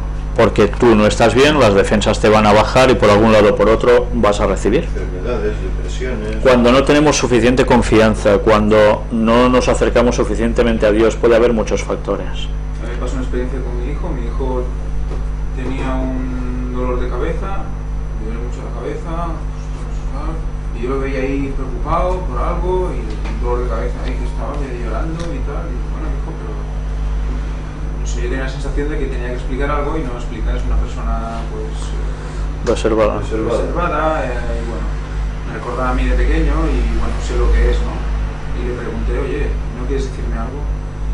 Ostras, papá, es que no sé, es que es una cosa que no sé si te la puedo decir. Claro que no la puedes decir, sí, pues no sé, 20 minutos así. Hasta que le dije, oye, si me la dices te va a ir el dolor de cabeza, seguro. Y entonces él empezó, eran dos cosas, me explicó primero la menos grave.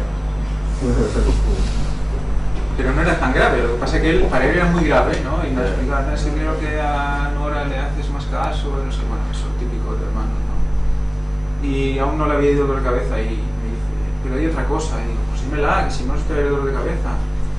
Bueno, va, me la explica, no recordaba exactamente qué era, pero era también relacionado con mi hermana, con su hermana. Y lo vuelve a decir, lo dice, llora un poco y tal, y digo, bueno, pues no te preocupes, porque tal y cual. Y en ese momento le pregunto, ¿y está dolor de cabeza? Y dice, sí, papá, ya no me duele la cabeza. O sea, el sentimiento de que lo que iba a explicar era tan grave que me iba a ofender, le preocupaba tanto, o sea, él se sentía culpable por tener ese pensamiento malo de su hermana, que en parte dijo, hombre, eso es bueno, que veas que no es un buen pensamiento, pero lo que tienes que hacer simplemente es explicarlo, explícamelo y explícaselo a Dios en oración y tal, y se le fue el dolor de cabeza. O sea que muchas veces eso que pasa en un niño, que un niño es tan sincero, tan claro, nos pasa a nosotros. Y se aprende tanto de un crío porque no está tan condicionado como un adulto. Y ves como los efectos de la confesión y los efectos de otras cosas actúan en ese momento preciso. Igual que con la medicina natural, con ciertas infusiones, con todo, actúa súper rápido porque están como vírgenes de malas influencias. Por eso Jesús decía, ¿no?, cuando se acercaba a alguien, ¿qué es más sencillo? ¿Que diga tus pecados te son perdonados o que diga levántate y anda, ¿no? Como relacionando una cosa con la otra, ¿no? Por eso dice que muchas enfermedades están relacionadas con el pecado. Sanación y salvación en la Biblia muchas veces en las versiones las sanación, salvación, algunas ponen salvación, otras ponen sanación. Ya hablamos de eso en algún momento y es que es una cosa totalmente paralela. Aquí en Isaías creo que es, ¿no? Habla aquí de lo que es Isaías, habla del sentimiento de los huesos, del sentido del mal de los huesos, Isaías. ¿No os habéis encontrado muchas personas que dicen de que yo llevo no sé cuántos años que no me hablo con mi hermano, o que no me hablo con mi padre, o que no me hablo con no sé quién? Sí, están amargados. Y además lo dicen y hay como algo que los está corroyendo. Sí, se están corroyendo. Entonces dices, bueno, ¿y no es mejor llegar a perdonaros e intentar seguir un poco? Pues yo a veces recuerdo que en el gimnasio, yo me he encontrado alguna vez con esta situación, cuando tenía el gimnasio hasta hace poco, de alguna persona de las que pasaba por allí que me decían estas cosas cuando te cogen confianza. Y los ves amargados y les dices, pues ¿y por qué no haces esto y tal? Bueno, es que ya no sé, porque yo no quiero perdonarlo, porque me lo quieren perdonar, y pam, y se cierran en ese bucle que ya no hay nada a hacer. Y otros que dicen, bueno, sí, quizás sería bueno, pero te das cuenta de que eso los está dejando mal. Se le quitaría un gran peso. Claro, porque además pensar que una situación de estas tú lo llevas dentro y como consecuencia vas a tener problemas en tu propio hogar con los tuyos, porque habrá algo que te está quemando por dentro. Lo vas a manifestar cuando vayas conduciendo, lo vas a manifestar cuando vayas a cualquier sitio, porque lo llevas dentro. ¿Y por qué se dice que solo hay la paz de Cristo, que es la auténtica? Porque nada puede dar esa paz si no es que estamos unidos con Cristo. Aprovechando que tengo aquí la matutina, ayer encontré en este libro Desde el Corazón, que es una meditación matinal recopilada de escritos de Elena White, la parte, si no recuerdo mal, del 14 de octubre. Ya sé que aún no habéis llegado al 14 de octubre, pero yo como me estoy leyendo la matutina como si fuese un libro, porque pues el 14 de octubre es muy interesante. Dice: desea tener paz, considera al íntegro y mira al justo, porque hay un final dichoso para el hombre de paz. Salmo 37:37. Mirad si es importante, el hombre de paz, el que tiene paz, tendrá un final dichoso, pero es que además durante su vida, aunque las circunstancias sean adversas, tendrá en el fondo esa paz. Y mirad, ¿quién llega a decir? Que seguro que esto a Lancho le va a gustar mucho. La paz de Cristo no es un elemento turbulento e ingobernable que se manifieste en voces estentóreas. ¿A qué se está refiriendo esto? Voces estentóreas. Hay iglesias que se dicen que son cristianas, tipo pentecostal, que ¿qué hacen en las iglesias? De todo. Y eso es un shirigai, es, bueno, una olla de grillos, ¿no? Y así creen que se manifiesta esa paz de Cristo, que quedan llenos de Cristo, de ese Espíritu Santo. Pero ella dice: la paz de Cristo no es un elemento turbulento e ingobernable que se manifiesta en voces estentóreas y ejercicios corporales. ¿A qué os suena esto? Voy a tener paz porque voy a hacer yoga, ¿vale? Y haré la típica postura del loto y no sé qué y no sé cuánto, y entonces la energía esa que fluye me daba la paz. En el hotel donde estábamos en Lanzarote, cada mañana hacían ejercicios de yoga para los residentes, digamos. Pues ahora esto ya dicen de que se quiere instaurar también en Estados Unidos en todas las escuelas. ¿Por qué? Para que los niños estén más calmaditos, no tengan tantas broncas en clase, no vayan a pegar tiros a nadie y esas cositas. Ahí está. Entonces, mirad cómo Elena White hablaba de ejercicios corporales. Realmente no somos conscientes de la luz que se le dio a Elena White en detalles que son tan claros, y ahora que hemos tratado tanto en el tema de puertas dimensionales sobre esto, de cómo ya se nos estaba advirtiendo. Aquí había entrado el yoga ya. Bueno, en 1800 y algo, yo no recuerdo que en Estados Unidos entrara el yoga. Un poco después empezó todo esto. Pero algo debería haber, porque ya lo sí, porque recordemos que precisamente la señora que difundió el tema antitrinitario, que el Espíritu Santo no es Dios, era una señora ocultista que tiene una iglesia en ese momento, cuando el tiempo de Elena White, y ahora se recuperan estas enseñanzas satánicas que se acoplan en el cristianismo, y muchos adventistas se tragan a una hora, y viene de todo esto. Y esta gente evidentemente tenía ciertos tipos ya de ejercicios que aún siguen practicando en sus iglesias. Algo había, pero ahora, con todo lo que ha venido de Oriente con más fuerza en todos estos años, sobre todo a través de las tiendas de dietética y de las revistas que ha habido al respecto, es lo normal, ejercicios corporales. Si hago tal respiración voy a notar una paz, todas las tensiones se me salen y no sé qué. ¿Sí? Sí, sí. Las respiraciones, claro. Solo son respiraciones. Ahí está, es que, pero los ejercicios corporales también son estiramientos muchas veces, ¿no? Pero claro, ¿así se consigue la auténtica paz? No, porque la auténtica paz es la que te da Cristo sin necesidad de tener que hacer posturas estrambóticas. La paz de Cristo es una paz inteligente. Mirad la diferencia. La paz que te da el yoga en esos momentos haciendo Om no es una paz inteligente, sino que es algo que, claro, porque tú dejas tu mente en blanco, por tanto ya no hay inteligencia allí que valga, al menos no es la tuya esa inteligencia. Y no induce a quienes la poseen a llevar las señales del fanatismo y la extravagancia. No es un impulso erático, sino una emanación de Dios. Esa es la auténtica paz.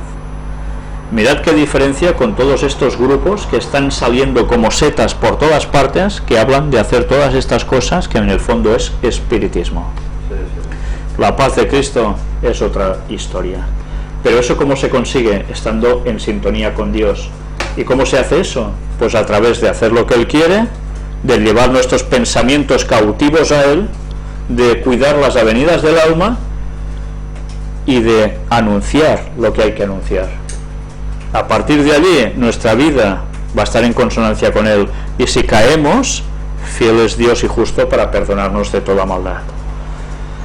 Pues bien, creo que es una lección que daba para mucho y que podríamos seguir hablando y hablando y hablando. La semana que viene, unidad, vínculo del reavivamiento. Bueno, veremos cómo encaran esta nueva lección de escuela sabática. Pero tengamos una cosa presente: entre nosotros debemos estar bien. Aquí el Salmo 32 ¿Sí? es interesante, que habla aquí de El Salmo 32, lo de los huesos. de la confesión, ¿eh? Sí, Dice, mientras callé, se envejecieron mis huesos. sí, sí, sí, sí. Te carcoma. Es decir, que quedé Corró, carcomido. Mientras no me arrepentía, no pedía el perdón, me carcomía. Pero cuando lo hice, liberación absoluta. Es aquí lo que decías tú de los huesos. ¿Eh? Esta es la paz que tienes después, ¿no? Gemir todo el día. Gemir todo el día. Luego otra cosa, en la última cita del viernes, cuando cita Isaías 1, 16, 17, bueno, dice, toda cosa que sea ofensiva a Dios debe dejarse. Esto será el resultado de una verdadera tristeza por el pecado. Se nos presenta claramente la obra que tenemos que hacer de nuestra parte, y cita Isaías 1, 16, 17, y dice, lavaos, limpiaos, apartad la maldad de vuestras obras de delante de mis ojos, cesad de hacer lo malo, aprended a hacer lo bueno, buscad lo justo, socorredlo al oprimido, mantened el derecho del huérfano, defender la causa de la viuda. La segunda parte no lo está haciendo el Vaticano ya. Pregunto. La segunda parte ya la está haciendo el Vaticano, ¿no? Buscad lo justo, socorred al oprimido, mantener el derecho al huérfano. Sí, pero la primera también. Lavaos y arrepentíos. Sí, porque el Papa está diciendo de que no son una ONG, que está muy bien ayudar a todo el mundo que lo necesita, pero que sobre todo su base es espiritual, y que por eso están haciendo la transformación de limpieza dentro del Vaticano a todos los niveles. La parodia ya es total.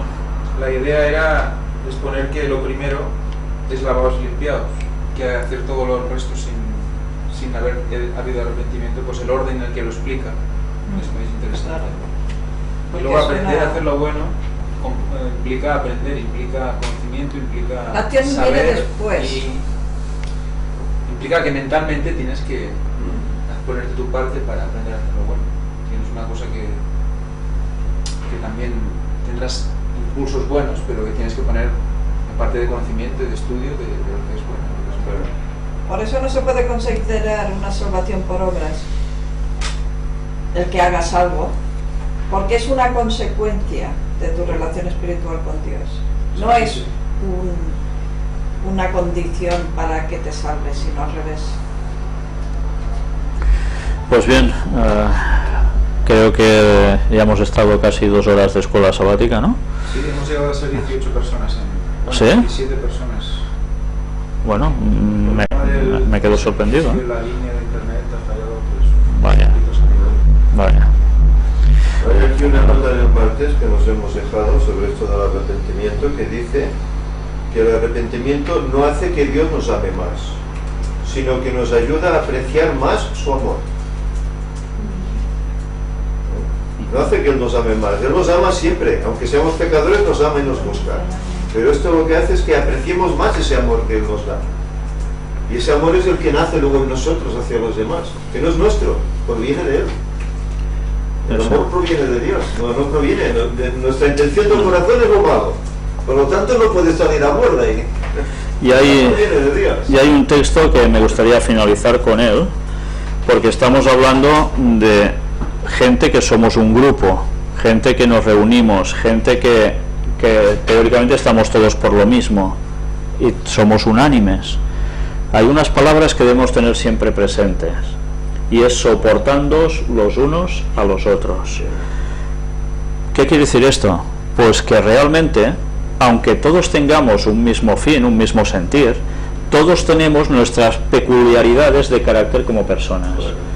Y algunos pueden tener una tendencia a unas cosas, otros hacia otras, y algunos nos podemos caer mejor o estar más íntimos y unidos a unos que con otros. Eso pasa en todos los grupos, es normal. Jesús estaba con los discípulos y en cambio, cuando podía, ¿dónde se iba? Marta y María. Con Lázaro, Marta y María, en Betania. Y no formaban parte de sus 12. En cambio hacía esto. Pues, ¿qué quiere decir? ¿Que desechaba a los otros? No. Pero ciertamente allí se encontraba de un modo especial. Pues eso puede pasar entre nosotros, y esas cosas no deben ser un punto para generar un conflicto entre los hermanos, porque uno tiene una tendencia y el otro otra.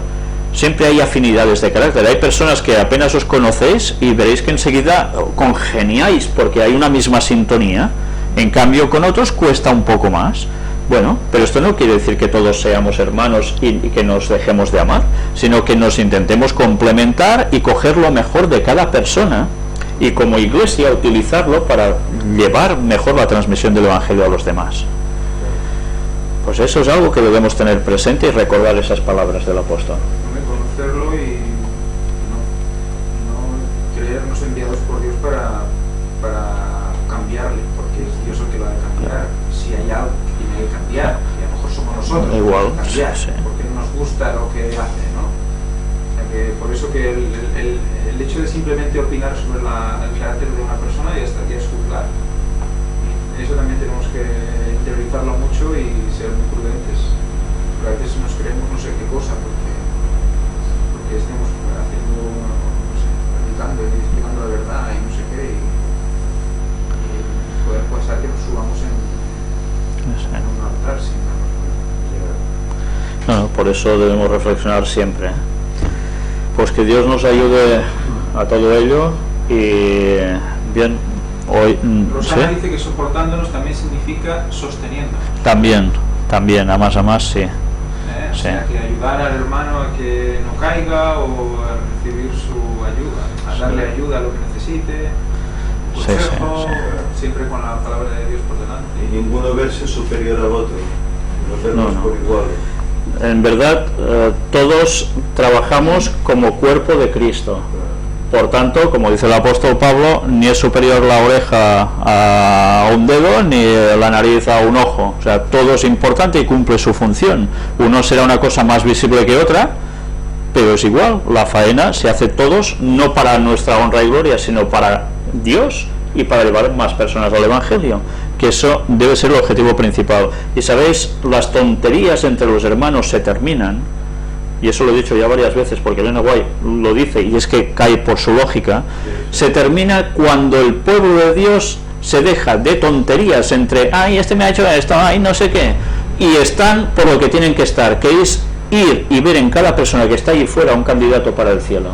A partir de entonces trabajaremos con todas nuestras fuerzas y energías para llevar el Evangelio a los demás, con el mensaje final, y lo demás nos va a importar un rábano. Pues ese es el objetivo que debemos tener en nuestras vidas.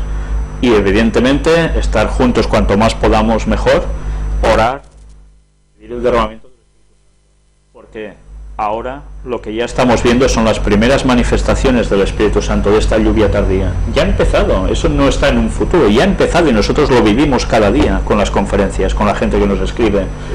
Entonces, ¿a qué esperamos?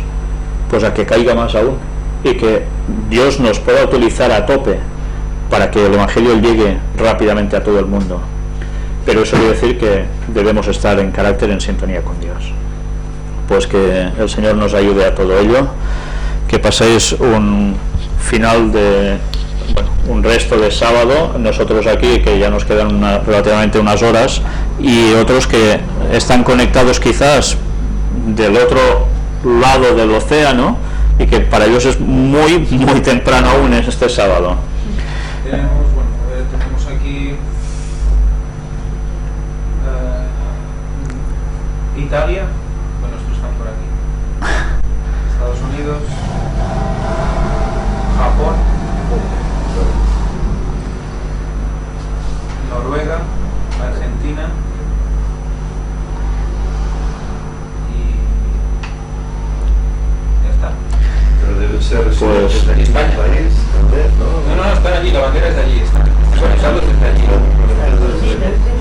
Pues yo personalmente creo que en nombre de todos los que estamos aquí os agradecemos que os hayáis levantado tan tempranito en medio de la noche para estar siguiendo la escuela sabática que hacemos desde aquí.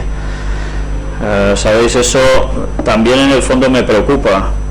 A ver, lo agradezco, porque es algo que nos hace sentir que no somos solo los, ¿cuántos somos aquí? 2, 4, 6, 8 que estamos aquí y un perro, sino que además hay más hermanos que tienen nuestro mismo sentir en Cristo.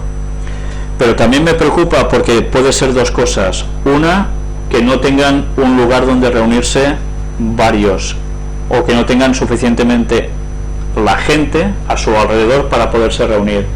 Y otra es que tengan lugar para reunirse en una iglesia y en cambio no se encuentren nada a gusto allí por lo que hay.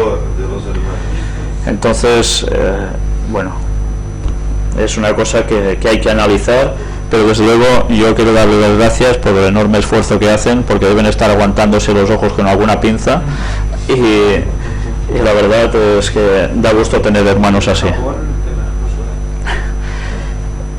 Bueno, por mi parte nada más, remitiros a que esta tarde a las 4:30 vamos a hacer la conferencia, no el apartado de noticias, nos ha sido imposible poder terminar, ya sabéis que mi hija se ha tenido que ausentar, pero sí vamos a tocar lo que era la segunda parte, que es referente a la Jornada Mundial de la Juventud del Papa visitando Brasil, que ha dado para mucho. Y hoy no lo vamos a terminar, aunque va a ser larga la conferencia de esta tarde, solo dedicada a esto. Por mi parte nada más, si mi hermano quiere despedir. Si llego hasta ahí, sí. Pues que paséis todos un feliz sábado. Y ahora mi hermano os anunciará el himno y demás. Bien, les agradecemos por vuestra atención. También damos gracias a Víctor por la exposición de esta nueva escuela sabática. Y ahora, pues, para concluir el programa de este sábado en la mañana, por lo menos aquí en Gerona, aquí en España, vamos a hacerlo entonando las estrofas del himno 242, Una, Señor, mi petición.